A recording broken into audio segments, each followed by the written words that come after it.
নমস্কার ফ্রেন্ডস, এটা আমার লক্ষ্মী পুজোর আলপনা আঁকার একটা ছোট ভিডিও, যেটাতে আমি পিছনে একটা খুব সুন্দর গান বসিয়েছিলাম।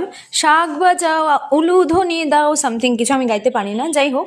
ওটাতে ওরা কপিরাইট মেরে রেখেছে। প্রত্যেকটাতে ফেসবুক কি ইউটিউব কি প্রত্যেকটাতে আমাকে কপিরাইট মেরে দেখাচ্ছে যে হয় তুমি গানটা রিমুভ করো টোটালি, বা তুমি রেভিনিউর কিছু টাকা আমাদের দাও।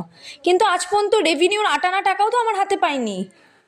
তো কিসের ওদের শেয়ার দিব, আর কে শেয়ার খাচ্ছে, আর কে কার হাতে টাকা যাচ্ছে, আমি তো কিছু বুঝতেও পারছি না।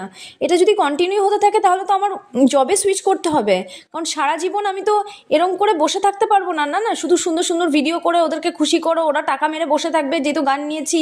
আর কি শেষ বয়সে কি আমি দমদম স্টেশনে ভিক্ষা করবো? গাইজ প্লিজ, এগুলো স্টপ করা উচিত, নাহলে আমি স্টপ হয়ে যেতে বাধ্য হবো কোনোদিনও।